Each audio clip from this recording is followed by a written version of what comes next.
Happy Diwali to all my viewers, investors and audience. सबसे पहले आज बात करेंगे कि जीएसटी के बाद दो ऐसी चीजें हैं जो बहुत बड़ा एडवांटेज लेकर आई है, health insurance and life insurance. इस पे गवर्नमेंट ने कम्प्लीटली 0% जीएसटी कर दिया है, जो पहले था 18%।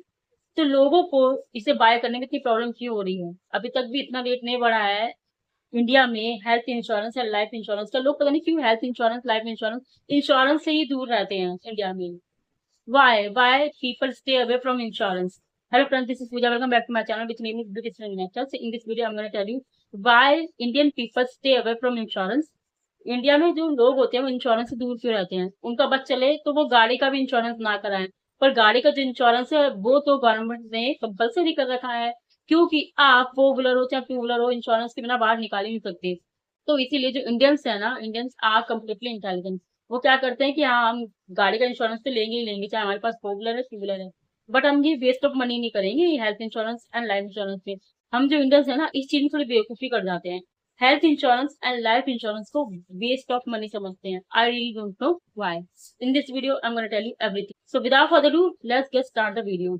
सबसे पहली बात है कि इंडियंस इंश्योरेंस क्यों नहीं लेते, life insurance and health insurance. सबसे पहली बात तो जो लोग होते हैं ना, हमारे जो इंडियंस हैं उसमें मिडिल क्लास लोग बहुत ज्यादा है, लोअर क्लास बहुत ज्यादा है, और मतलब बहुत ही कम है जो रिच लोग हैं। हाँ, होंगे, बहुत रिच होंगे। तो जो रिच लोग होते हैं, ये जरूरी नहीं है कि जो पढ़े लिखे हैं वो इंश्योरेंस की वैल्यू को समझते हैं। अनपढ़ भी इंश्योरेंस की वैल्यू को बहुत समझते हैं। अनएजुकेटेड जो पीपल होते हैं वो बहुत समझते हैं इंश्योरेंस की वैल्यू को। इनफैक्ट काफी एजुकेटेड जो है, well educated people, rich people, वो कहते हैं कि health insurance waste of money है। हम क्यों फालतू में हेल्थ इंश्योरेंस पे हर महीने प्रीमियम दे, महीने हेल्थ इंश्योरेंस पे एक्स्ट्रा प्रीमियम दे, उतने पैसे हम इन्वेस्ट ना करें, और क्यों लाइफ इंश्योरेंस ले। देखो, सबसे पहली बात तो यह है कि अगर आप ढेर सारा टैक्स पे कर रहे हो, बहुत अच्छी रिच हो, तो उसका 2 और 3% भी अगर आप इंश्योरेंस ले लोगे ना तो कोई आफत नहीं आ जाएगी। लाइफ इंश्योरेंस फैमिली में अर्नर जो होता है उसका होना बहुत जरूरी है। अगर फैमिली में दो अर्नर है, दोनों अपना लाइफ इंश्योरेंस लो। अगर सिंगल अर्नर है तो वो जरूरी ले, क्योंकि इसके ऊपर पूरी फैमिली की रिस्पॉन्सिबिलिटी है। इस पर मैंने डिटेल में वीडियो बनाया हुआ है। I am gonna put link in description box, please go and watch that video till the end. So coming back to the point, उस वीडियो को जरूर देख लेना ना जो मैंने बनाया हुआ है। अब बात आती है कि life insurance, health insurance India में लोग वेस्ट ऑफ मनी समझते हैं। तो यही चीज देखते हुए गवर्नमेंट ने क्या किया कि इस पर जो जीएसटी है पहले लगता था 18%। सपोज अगर आपने 1 लाख की कोई पॉलिसी बाय की है लाइफ इंश्योरेंस की, आपका 1 लाख का जो प्रीमियम जा रहा है अर्ली, तो उस प्रीमियम में अगर आप 18% जीएसटी इंक्लूड करोगे तो आपका जो प्रीमियम बनता है वो बनता है 1,18,000। बट अब वो 18,000 कम्प्लीटली आउट हो गई। अब आप जो इंश्योरेंस बाय करोगे completely GST free, life insurance, health insurance, इस पर कोई जीएसटी है ही नहीं, तो क्यों नहीं खरीद सकते? दूसरी सबसे इम्पोर्टेंट बात ये है कि जब गवर्नमेंट को ये चीज पता है कि शायद लोग इसलिए इंश्योरेंस बाय करने में हेजिटेट होते हैं, नहीं अफोर्ड कर सकते 18% जीएसटी, तो इसलिए लोग लाइफ इंश्योरेंस, हेल्थ इंश्योरेंस नहीं ले रहे हैं। क्यों? क्योंकि हम फालतू में एक तो 1 लाख का 50,000 का कोई प्रीमियम पे करें, और उसमें से हम उस पर 18,000 जीएसटी भी दें, और अगर आप 15,000 का कोई प्रीमियम आपका जा रहा है तो उसमें आपको 9,000 का जीएसटी पे करना पड़ेगा। तो 18,000 9,000 हम क्यों दे एक्स्ट्रा? लोगों की इतनी कमाई इंडिया में शायद नहीं है, लोगों का एक्स्ट्रा है। पर ये सच भी है, lower class and middle class अपने इंडिया में भरे पड़े हैं।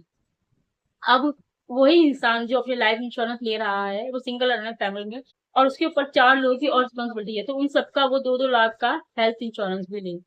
अब वो सोचता है कि मैं अगर health insurance and life insurance में पड़ा रहूंगा तो मेरे पास ग्रोसरी के लिए, अदर जो चाइल्ड की जो फीस होती है, इन सब के लिए पैसे बचेंगे कहाँ? तो ये सब देखते हुए लोग हेल्थ इंश्योरेंस, लाइफ इंश्योरेंस से थोड़ा दूर रहते हैं कि नहीं, हम नहीं ले पाएंगे, वेस्ट ऑफ मनी है, इतने पैसे हमें इन्वेस्ट करने हैं, बच्चों का फ्यूचर देखना है। लेकिन कभी कभी ना ये चीजें भी सोचो, मैंने इस पे भी एक और डिटेल में वीडियो बनाया हुआ है कि आप अपने इन्वेस्टमेंट को भी कैसे प्रोटेक्ट कर सकते हो अगर आप लाइफ इंश्योरेंस या हेल्थ इंश्योरेंस लेते हो तो।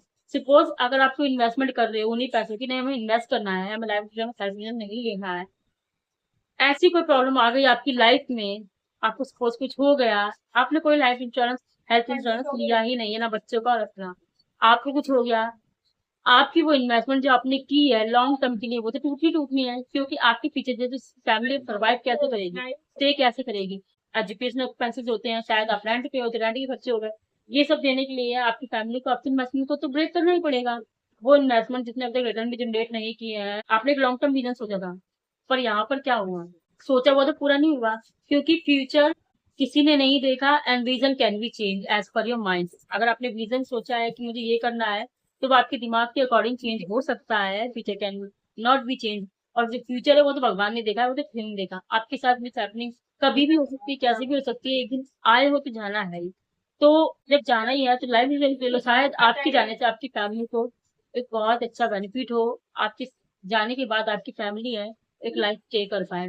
तो इसीलिए आपकी इन्वेस्टमेंट को ब्रेक ना करना पड़े। इन्वेस्टमेंट अगर आप ले लेते हो और साथ में आपने लाइफ इंश्योरेंस हेल्थ इंश्योरेंस भी लिया हुआ है, तो क्या होगा पता है? अगर आपकी डेथ हो जाती है इन केस, तो आपकी इन्वेस्टमेंट जो है ना, शायद वो इन्वेस्टमेंट आपकी फैमिली है फुलफिल ना कर पाए, लॉन्ग टर्म तक ना बढ़ पाए, पर जो इन्वेस्टमेंट है, अगर आपने एसआईपी की है, म्यूचुअल फंड में या स्टॉक्स में, ऐसी जो इन्वेस्टमेंट है वो वहीं की वहीं रहेगी। आपकी फैमिली उसे ब्रेक नहीं करेगी, आपकी फैमिली उसे वहीं रहने देगी और उस पैसे को कंपाउंड होने देगी। आपकी जो लाइफ इंश्योरेंस पॉलिसी है, उसका पैसा अगर आपकी फैमिली को मिलता है, तो वो लोग एक अच्छी लाइफ स्टे कर पाएंगे आपके जाने के बाद।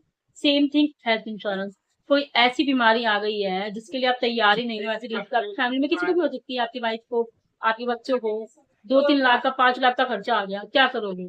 तब भी तो इन्वेस्टमेंट ब्रेक करनी पड़ेगी, और अगर इन्वेस्ट ही नहीं कर रहे तब तो मतलब काम खराब। तब क्या करोगे? कहीं से डेट लोगे, क्या करोगे? बच्चों को तो ठीक कराना ही है, वाइफ को तो ठीक कराना ही है, तब भी तो उनको जिंदा रखने के लिए कुछ ना कुछ करोगे। तो अगर इन्वेस्टमेंट तब भी करो, तब भी आपकी इन्वेस्टमेंट को ब्रेक होना ही होना है। तो हेल्थ इंश्योरेंस जिस तरह से आपकी इन्वेस्टमेंट को प्रोटेक्ट कर सकता है, और लाइफ इंश्योरेंस भी। Health insurance and life insurance आपकी इन्वेस्टमेंट को प्रोटेक्ट कर सकता है, आपकी फैमिली को प्रोटेक्ट कर सकता है, यानी कि आपकी होल लाइफ को प्रोटेक्ट कर सकता है, क्योंकि एक इंसान की जिंदगी उसकी फैमिली होती है। तो इसीलिए आपको हेल्थ इंश्योरेंस और लाइफ इंश्योरेंस जरूर कंसिडर करना चाहिए, स्पेशली जब गवर्नमेंट को ऐसा लगता है कि लोग शायद जीएसटी की वजह से हेल्थ इंश्योरेंस और लाइफ इंश्योरेंस नहीं बाय कर पाते, क्योंकि जीएसटी 18% है।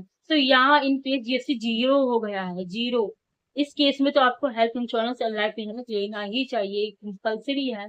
क्योंकि अगर आप life insurance and health insurance लेते हो, तो आपने शायद ये चीज सुनी होगी कि दवा से ज्यादा धुआं में दम होता है। जो लाइफ इंश्योरेंस कंपनी है, जिस कंपनी से आपने लाइफ इंश्योरेंस लिया है, और जो हेल्थ इंश्योरेंस कंपनी है जहाँ से आपने हेल्थ इंश्योरेंस लिया है, ये कंपनी सारा दिन बैठ के आप लोगों के लिए दुआएं करेंगी, भगवान जिसको कुछ भी ना हो तो हमें इतना बड़ा क्लेम पास ना करना पड़े। क्योंकि उन लोगों को आप लोगों की ज्यादा टेंशन होती है, आप लोगों की, कि अगर आपको कुछ हुआ, आपको कोई ऐसी डिसीज आ गई जिसका पूरा समय शॉट उनको पे करना पड़ जाएगा, या फिर आपको कुछ इन केस हो गया, तो उनको समय शॉट पूरा पे करना पड़ जाएगा जो आपने लिया है, लाइफ अश्योर्ड की है अपनी फैमिली की। तो इसीलिए health insurance and life insurance जरूर ले, आपके जाने के बाद आपकी फैमिली अच्छे से स्टे कर सके।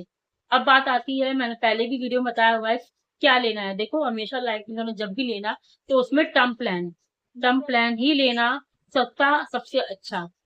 दूसरी सबसे इम्पोर्टेंट बात ये कि उस पॉलिसी को, टर्म प्लान को आपको लेना होगा एमडब्ल्यूपी एक्ट के अंदर, marriage women property act section 6 के अंदर ही आपको लेना होगा, ताकि आपके जाने के बाद सपोज आपने कोई लोन लिया है, आप किसी भी ऐसे डेट में इंक्लूड हो गए, आपने लोन ले लिया, बिजनेस लोन या किसी से कोई डेट ले लिया, किसी भी ऐसे डेट में इंक्लूड हो गए इन केस, और आपकी डेथ हो गई, तो आपके जाने के बाद कोई भी बैंक या फिर कर्जदार आपकी इंश्योरेंस पॉलिसी पर क्लेम ना दिखाए, वो ना कहे इस इंश्योरेंस पॉलिसी से मेरे लोन को रीपे किया जाए, क्योंकि मैरिड वुमेन प्रॉपर्टी एक्ट के अंदर जो भी पैसा आएगा, वो सारा पैसा आपकी वाइफ का और आपके बच्चों का होगा।